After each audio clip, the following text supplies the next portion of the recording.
Hello YouTube viewers. In this video I thought I would pull together a series of photos that were collected from a few years back when I decided to build a new workshop. This project officially broke ground in the spring of 2020, but I had been playing around with the idea for a couple of years prior. I live in a semi-rural area in what I could only describe as an ancient farmhouse. It's nothing special, but one of the things that really attracted me to it was this really old barn. This structure is really cool, but it has limited utility as a proper workshop. It's a very good size at 33 foot wide by 40 long, with a second story hayloft, and it's all old world timber frame construction. Its original purpose was for livestock, probably horses or maybe a couple of cattle. And its biggest limitation is that it has an elevated wood floor on the ground level, which really limits how much weight you can put on it. And also it has completely antiquated electrical service. This building is perfectly suited as a wood shop and storage for tools and equipment, but it really isn't well suited for storing vehicles or machinery. And added to that, I'm uncomfortable with anything involving heat like welding due to the fire hazards involved. So I put a plan together to build a small building that was better suited for my hobbyist purposes, that also had concrete floors, robust electrical service, and the capability for overhead lifting. The meager electrical power I had available in this building is an aerial service that ran from the main house, strung between a post mounted on a small one-car garage, really it's a shack, then to a telephone pole and over to the barn. So I selected a footprint that would be situated next to this existing telephone pole, since I could use that as a perch for a large yard light. My plans were to make a fairly small shop, enough to fit my two tractors, 12 foot by 23 foot, with a porch. I chose post frame construction because of its economics, strength, and height, allowing for 10-foot ceiling heights with very little cost penalty. The new structure was modeled in CAD, so I could easily transfer the design to construction plans and also develop a full materials list. With the plans finalized, I broke ground in early April when the ground was mostly thawed, first laying out and digging post holes that would receive 8-inch thick poured footings. In Michigan, the frost line is pretty thick, so these were made 4 feet deep. I rough set all the main structural posts in position, which were aligned and leveled using masonry string on batter boards, and held them in place with some stakes and temporary 2x4 supports. These are all sitting on top of the cured footings, and they aren't backfilled, so tweaking each post into position is relatively easy.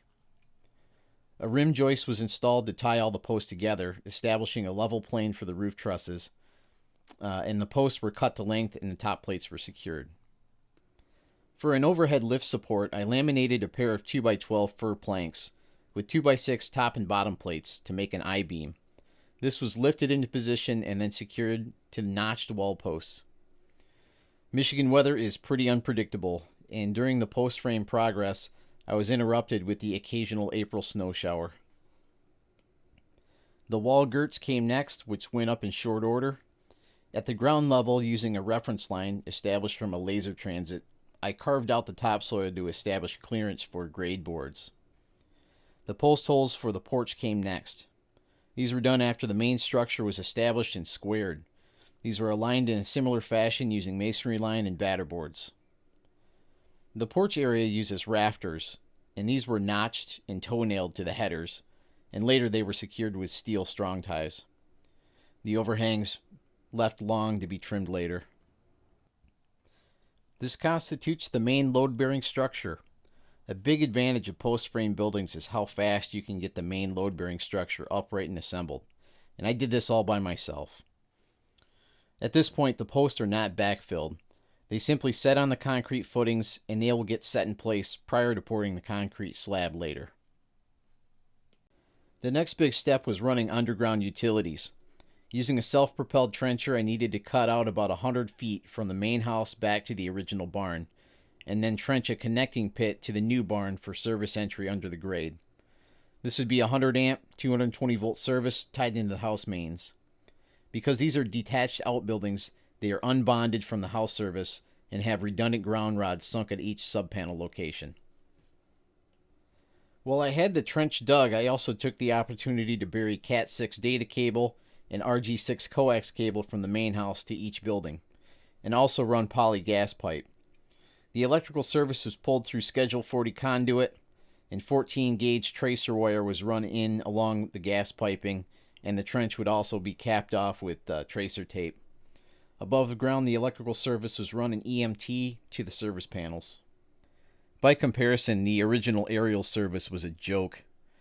The panel was not only inappropriately wired as a sub panel, it was mounted upside down and about 8 feet off the floor, and it had no earth ground. Not cool. The new panel was a much needed upgrade. The service panel for the new barn was also installed, and this was bagged while construction continued. This wasn't live at this point, it was just covered until I had the building sufficiently complete to protect it from the elements. While I had the trencher there, I also ran a 3/4 inch galvanized pipe from the original barn to the new barn for underground air supply. This is great since I will no longer have to hear my compressor run. Trusses and roofing were next. This is not a one-person job, so I enlisted the help from my uncle, who incidentally is a perfect body double for Tom Selleck. The overhangs were lined out, and then they were trimmed with 2x4 nailers. And then I added some flying rafters on the gable ends, followed by some roof sheathing.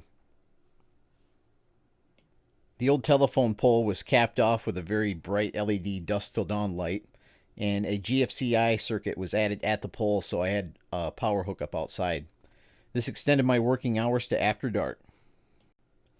Another delivery of materials arrived, so I could work through the rest of the summer finishing up the exterior construction, starting with the roofing. Shingling went pretty quick, and I added a roof penetration for a concentric vent, which was to accommodate a gas unit heater. It was the end of May, and I now had a roof over my head, and it was just in time because I think we got the most rain on record in years that summer. In total, I think there was around 7 inches in the April to May time frame. While construction continued, I enlisted help from my brother and resident IT wizard to set up all the wiring for what would become the AV corner of the shop. This included a kick-ass Wi-Fi setup with access points in both barns that takes full advantage of my bandwidth, but also extended the Wi-Fi range to include all 3.5 acres of the property. He tied these back into the gigabit service I get from my cable provider in the main house through a sweet, unified Dream Machine switch. Not cheap, but worth every cent in my opinion. He also installed and gifted me a set of really nice Polk Audio outdoor speakers that he hooked back into my old Sony amp so we could have some jams outside while we worked on wall sheathing, soffit, and fascia. What a pretty smooth dude. By the end of the weekend, this was starting to look like a building. The next big step in this project was pouring the floor. So while I was waiting in line for concrete, I needed to get busy with excavation. To do this, I rented a Kubota BX, which had a front loader on it and a backhoe, and it did the job perfectly. It's 4x4, and it was just big enough to maneuver around in some really tight spaces. So I used the Kubota to cut out all of the topsoil and then start leveling the dirt to prepare for some 21 AA road base to be dropped off by the gravel yard. As soon as I started, I was mobbed by greedy robins looking for fresh worms. Circle of life, man. The result was a huge pile of topsoil that I systematically moved out back and then started layering out road base that the gravel yard had dropped off. I had about a week before the concrete truck arrived, so I took the idle time to run some electrical circuits and to reposition a water line so that it was located close to the building instead of sticking up out in the middle of the yard. This is only used in warm weather and it gets blown out in the winter, so it didn't need to be dug in too deep. The forms went in and the floor base was compacted, and the pour was done in just a couple of hours. This took a full 12 yards, so this truck was at its complete limit for the load restrictions that were in place at that time of year. So while the concrete crew worked, I stayed busy painting some windows, and the shop floor was done with a smooth finish, and the patio surfaces were broomed. I didn't bother with rebar or steel mesh on this job because we used fiber fill in the mix. The slab got relief cuts a day or two later, and honestly, I've had no issues with cracking, and this has been 2 years later. After a couple of days to cure, I could get back to work finishing up the wall sheathing and start running the electrical receptacles. The walls were studded out so I could install faced insulation and also make it easy to finish out the interior with paneling and wainscot. It sure was nice to have electricity out here finally, so I could hook up my fridge and I can get some work lighting hooked up. The 4th of July was just a week away at this point, so I had some more gravel dropped off to smooth out the approaches, and I took a break to prepare my fireworks display. July was a busy month, as it involved a lot of finishing work. The exterior was wrapped with Tyvek, and then I started installing the exterior fiber cement panels and trim. This product is great. It's rot-free, lasts forever, and it paints well.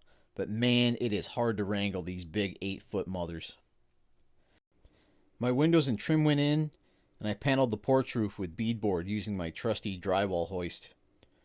Once the exterior paneling was hung, I moved inside and finished the interior ceiling with the same beadboard material, cutting in receptacles as needed for the unit heater, overhead lighting, and the concentric vent. I was thoroughly enjoying the new patio space. I had already carved out a home for my pellet grill and my kegerator. The doors went in next. I framed up sliding doors for the north and the south sides, which were identical in size. It was sheathed in fiber cement paneling and mounted to the track. It was great to finally be able to do some welding projects in a clean, well-lit workspace. The first of which was adding some casters to Grandpa's old welding table, a luxury unknown to me at this point, having no hard floors to work with. I also assembled the gantry for the overhead hoist. This is a custom-designed laser cut from plate steel that uses heavy-duty cast rollers. I also got some cheapo fans mounted on the porch and on the interior walls to help circulate air in the summertime when I have the doors open. The sliding doors got windows installed and decorative trim, and the patio quickly started to fill up with amenities. I reserved one corner for my keg fridge, popcorn machine, homemade smoker, and my pellet grill. Work continued on the interior, finishing up the insulation, electrical, paneling, and trim. Meanwhile, some other goodies started to show up. Storage racks, shelving units, some fixture tables, and most importantly, a new air compressor. The gable doors were next, framed up and skinned with fiber cement like the others, except these were hung on strap hinges. It was at this point I was becoming accustomed to shop life, and it truly was my favorite hangout. The original intention was to store my tractors in here, but it rapidly morphed into an all-purpose man cave. And no man cave is complete without a TV, so I fabricated a swivel mount that can pivot a big flat panel between the shop or the porch. Painting was next, first the wainscot and then the walls. Based on past experience, I chose a dark color for the wainscot, knowing that this usually gets beat up pretty bad, and the darker colors hide scuffs and dings better. The plumbing for the airline was also finished up, tapping into the supply run that I'd done earlier, and then adding a filter regulator with a teed output for future expansion if I needed it. The AV corner was also shaping up nicely. Ethernet router, cable box, stereo, wiring, and Alexa are all now working. This is really starting to look like a shed, and started attracting attention from the locals. The ceiling was painted a bright white for maximum reflection of multiple banks of 8-foot LED work lights. The patio porch was painted in a sky blue, an old wives' tale that my brother convinced me was effective at keeping bees and birds from nesting in the overhangs. The jury's still out on that one. With the structure now close to completion, I could do away with the crummy old aerial wiring and finally tear down what I once referred to as the tumble-down shed.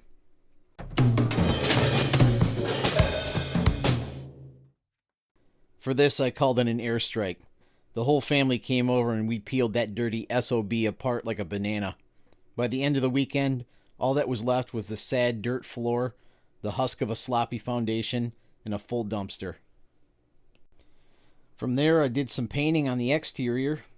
I went with the very unoriginal but timeless barn red with white trim color scheme, which looks pretty legit, especially once I have the opportunity to do the same to the original barn. The attic space was insulated with fiberglass bats.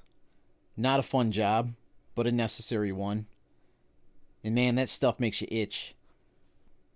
I also treated myself to a new toolbox and a flat panel TV, and then finished the gas hookup for the unit heater.